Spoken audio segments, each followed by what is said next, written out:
पौराणिक कथा के अनुसार खांडव वन के दहन के समय अर्जुन ने मय दानव को अभय दान दे दिया था। इससे कृतज्ञ होकर मय दानव ने अर्जुन से कहा, हे कुंती नंदन, आपने मेरे प्राणों की रक्षा की है, अतः आप आज्ञा दें, मैं आपकी क्या सेवा करूं। अर्जुन ने उत्तर दिया, मैं किसी बदले की भावना से उपकार नहीं करता, किंतु यदि तुम्हारे अंदर सेवा भावना है तो तुम श्री कृष्ण की सेवा करो। मयासुर के द्वारा किसी प्रकार की सेवा की आज्ञा मांगने पर श्री कृष्ण ने उससे कहा, हे दैत्य श्रेष्ठ, तुम युधिष्ठिर की सभा हेतु ऐसे भवन का निर्माण करो जैसा कि इस पृथ्वी पर अभी तक न निर्मित हुआ हो। मयासुर ने श्री कृष्ण की आज्ञा का पालन करके एक अद्वितीय भवन का निर्माण कर दिया। इसके साथ ही उसने पांडवों को देवदत्त शंख, एक वज्र से भी कठोर रत्न जटित गदा तथा मणिमय पात्र भी भेंट किया था। कुछ समय बाद एक बार धर्मराज युधिष्ठिर ने राजसूय यज्ञ का सफलतापूर्वक आयोजन किया। यज्ञ के आयोजन के पहले भीम के द्वारा जरासंध का वध हुआ एवं यज्ञ के दौरान शिशुपाल का वध हुआ। यज्ञ के समाप्त हो जाने के बाद भी कौरव राजा दुर्योधन अपने भाइयों के साथ युधिष्ठिर के अतिथि बने रहे। एक दिन दुर्योधन ने मय दानव के द्वारा निर्मित राजसभा को देखने की इच्छा प्रदर्शित की, जिसे युधिष्ठिर ने सहर्ष स्वीकार किया। दुर्योधन उस सभा भवन के शिल्पकला को देखकर आश्चर्यचकित रह गया। मय दानव ने उस सभा भवन का निर्माण इस प्रकार से किया था कि वहां पर अनेक प्रकार के भ्रम उत्पन्न हो जाते थे, जैसे कि स्थल के स्थान पर जल, जल के स्थान पर स्थल, द्वार के स्थान दीवार तथा दीवार के स्थान पर द्वार दृष्टिगत होता था। दुर्योधन को भी उस भवन के अनेक स्थानों में भ्रम हुआ तथा उसे 4 पांडवों के उपहास का पात्र बनना पड़ा। तब हस्तिनापुर लौटते समय शकुनी ने दुर्योधन से कहा, भांजे, इंद्रप्रस्थ के सभा भवन में तुम्हारा जो अपमान हुआ है उससे मुझे अत्यंत दुख हुआ है। तुम यदि अपने इस अपमान का प्रतिशोध लेना चाहते हो तो अपने पिता धृतराष्ट्र से अनुमति लेकर युधिष्ठिर को जुआ खेलने के लिए आमंत्रित कर लो। युधिष्ठिर द्यूत क्रीड़ा का प्रेमी है, अतः वह तुम्हारे निमंत्रण पर वह अवश्य ही आएगा, और तुम तो जानते ही हो कि पासे के खेल में मुझ पर विजय पाने वाला त्रिलोक में भी कोई नहीं है। पासे के दांव में हम पांडवों का सब कुछ जीतकर उन्हें पुनः दरिद्र बना देंगे। हस्तिनापुर पहुंचकर दुर्योधन सीधे अपने पिता धृतराष्ट्र के पास गया और उन्हें अपने अपमानों के विषय में विस्तारपूर्वक बताकर अपनी तथा मामा शकुनी की योजना के विषय में भी बताया और युधिष्ठिर को द्यूत क्रीड़ा के लिए आमंत्रित करने की अनुमति मांगी। थोड़ा बहुत आनाकानी करने के पश्चात धृतराष्ट्र ने दुर्योधन को अपनी अनुमति दे दी। युधिष्ठिर को उनके भाइयों तथा द्रौपदी के साथ हस्तिनापुर बुलवा लिया गया। अवसर पाकर दुर्योधन ने युधिष्ठिर के साथ द्यूत क्रीड़ा का प्रस्ताव रखा, जिसे युधिष्ठिर ने स्वीकार कर लिया। पासे का खेल आरंभ हुआ। दुर्योधन की ओर से मामा शकुनी पासे फेंकने लगे। युधिष्ठिर जो कुछ भी दांव पर लगाते थे उसे हार जाते थे। अपना समस्त राज्य तक को हार जाने के बाद युधिष्ठिर ने अपने भाइयों को भी दांव पर लगा दिया और शकुनी धूर्तता करके इस दांव को भी जीत गया। ये देखकर भीष्म, द्रोण, विदुर आदि ने इस जुए का बंद कराने का प्रयास किया, किंतु असफल रहे। अब युधिष्ठिर ने स्वयं अपने आप को दांव पर लगा दिया और शकुनी की धूर्तता से फिर हार गए। राजपाट तथा भाइयों सहित स्वयं को भी हार जाने पर युधिष्ठिर कांतिहीन होकर उठने लगे तो शकुनी ने कहा, युधिष्ठिर, अभी भी तुम अपना सब कुछ वापस जीत सकते हो।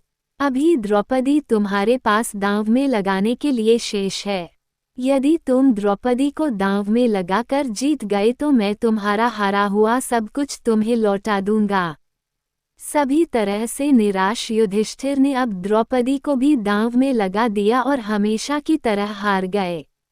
अपनी इस विजय को देखकर दुर्योधन उन्मत्त हो उठा और विदुर से बोला, द्रौपदी अब हमारी दासी है, आप उसे तत्काल यहाँ ले आइए। नीच दुर्योधन के वचन सुनकर विदुर तिलमिलाकर बोले, दुष्ट धर्मराज युधिष्ठिर की पत्नी दासी बने, ऐसा कभी संभव नहीं हो सकता। ऐसा प्रतीत होता है कि तेरा काल निकट है, इसीलिए तेरे मुख से ऐसे वचन निकल रहे हैं।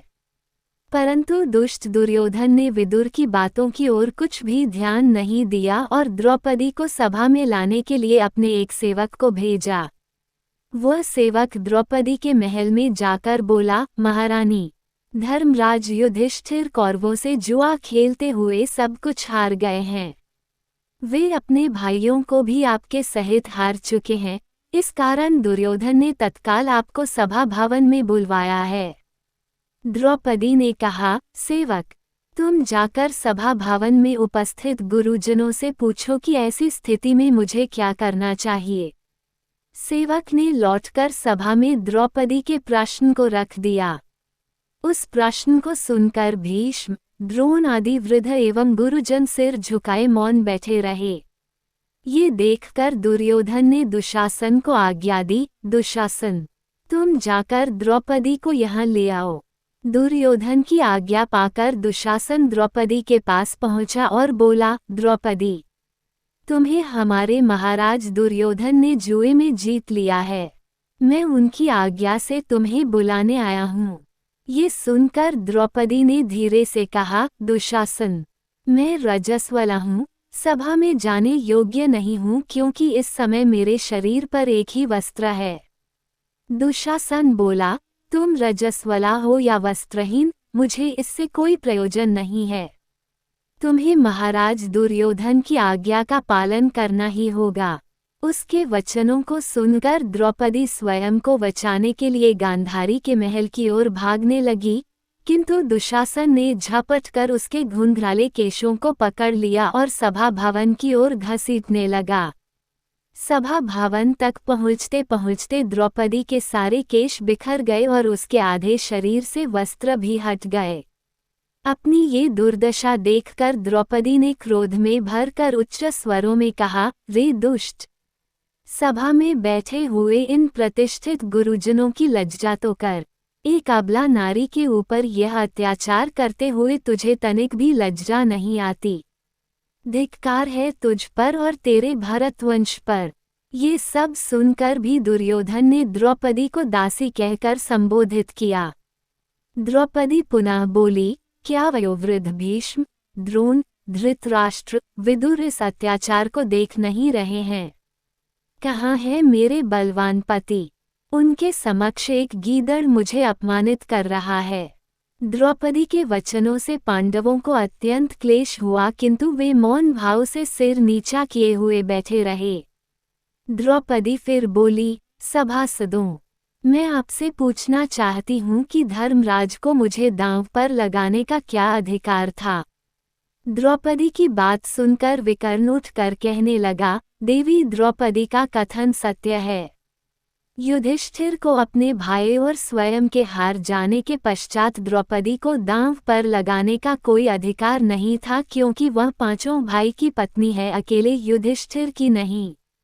और फिर युधिष्ठिर ने शकुनी के उकसाने पर द्रौपदी को दांव पर लगाया था, स्वेच्छा से नहीं। अतएव कौरवों को द्रौपदी को दासी कहने का कोई अधिकार नहीं है। विकर्ण के नीतियुक्त वचनों को सुनकर दुर्योधन के परम मित्र कर्ण ने कहा, विकर्ण, तुम अभी कल के बालक हो।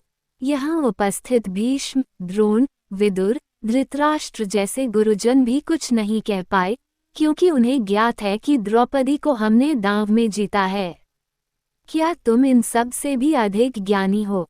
स्मरण रखो कि गुरुजनों के समक्ष तुम्हें कुछ भी कहने का अधिकार नहीं है।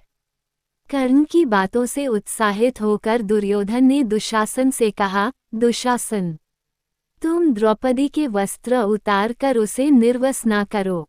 इतना सुनते ही दुशासन ने द्रौपदी की साड़ी को खींचना आरंभ कर दिया।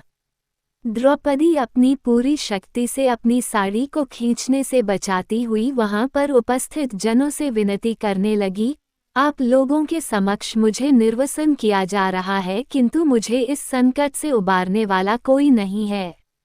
धिक्कार है आप लोगों के कुल और आत्मबल को। मेरे पति जो मेरी इस दुर्दशा को देखकर भी चुप हैं, उन्हें भी धिक्कार है। द्रौपदी की दुर्दशा देखकर विदुर से रहा न गया। वे बोल उठे, दादा भीष्म, एक निरीह अबला पर इस तरह अत्याचार हो रहा है और आप उसे देखकर भी चुप हैं। क्या हुआ आपके तपोबल को? इस समय दुरात्मा धृतराष्ट्र भी चुप है। वह जानता नहीं कि इस अबला पर होने वाला अत्याचार उसके कुल का नाश कर देगा। एक सीता के अपमान से रावण का समस्त कुल नष्ट हो गया था। विदुर ने जब देखा कि उनके नीतियुक्त वचनों का किसी पर भी कोई प्रभाव नहीं पड़ रहा है, तो वे सबको धिक्कारते हुए वहां से उठकर चले गए। दुशासन द्रौपदी के वस्त्र को खींचने के अपने प्रयास में लगा ही हुआ था। द्रौपदी ने जब वहां उपस्थित सभासदों को मौन देखा तो वह द्वारिकावासी श्री कृष्ण को टेरती हुई बोली, हे गोविंद, हे मुरारे, हे कृष्ण, मुझे इस संसार में अब तुम्हारे अतिरिक्त और कोई मेरी लाज बचाने वाला दृष्टिगत नहीं हो रहा है। अब तुम ही इस कृष्णा की लाज रखो। भक्तवत्सल श्री कृष्ण ने द्रौपदी की पुकार सुन ली। वे समस्त कार्य त्याग कर तत्काल अदृश्य रूप में वहां पधारे और आकाश में स्थिर होकर द्रौपदी की साड़ी को बढ़ाने लगे। दुशासन द्रौपदी की साड़ी को खींचते जाता था और साड़ी थी कि समाप्त होने का नाम ही नहीं लेती थी। साड़ी को खींचते खींचते दुशासन शिथिल होकर पसीने पसीने हो गया, किंतु अपने कार्य में सफल न हो सका। अंत में लज्जित होकर उस चुपचाप बैठ जाना पड़ा। अब साड़ी के उस पर्वत के समान ऊंचे ढेर को देखकर वहां बैठे समस्त सभाजन द्रौपदी के पातिव्रत की मुक्त कंठ से प्रशंसा करने लगे और दुशासन को धिक्कारने लगे। द्रौपदी के इस अपमान को देखकर भीमसेन का सारा शरीर क्रोध से जला जा रहा था। उन्होंने घोषणा की, जिस दुष्ट के हाथों ने द्रौपदी के केश खींचे हैं, यदि मैं उन हाथों को अपनी गदा से नष्ट न कर दूं तो मुझे सद्गति ही न मिले। यदि मैं उसकी छाती को चीर कर उसका रक्तपान न कर सकूं तो मैं कोटि जन्मों तक नरक की वेदना भुगतता रहूं। मैं अपने भ्राता धर्मराज युधिष्ठिर के वश में हूं, अन्यथा इस समस्त कौरवों को मच्छर की भांति मसल कर नष्ट कर दूं। यदि आज मैं स्वामी होता तो द्रौपदी को स्पर्श करने वाले को तत्काल यमलोक पहुंचा देता। भीमसेन के वचनों को सुनकर भी अन्य पांडवों तथा सभासदों को मौन देखकर दुर्योधन और अधिक उत्साहित होकर बोला, द्रौपदी, मैं तुम्हें अपनी महारानी बना रहा हूँ। आओ, तुम मेरी बानी जंघा पर बैठ जाओ। इन पुंसत्वहीन पांडवों का साथ छोड़ दो। ये सुनते ही भीम अपनी दुर्योधन के साथ युद्ध करने के लिए उठ खड़े हुए, किंतु अर्जुन ने उनका हाथ पकड़कर उन्हें रोक लिया। इस पर भीम पुनः दुर्योधन से बोले, दुरात्मा, मैं भरी सभा में शपथ लेकर कहता हूँ कि युद्ध में तेरी जांघ को चीर कर न रख दूं तो मेरा नाम भीम नहीं। इसी समय सभा में भयंकर अपशकुन होता दिखाई पड़ा।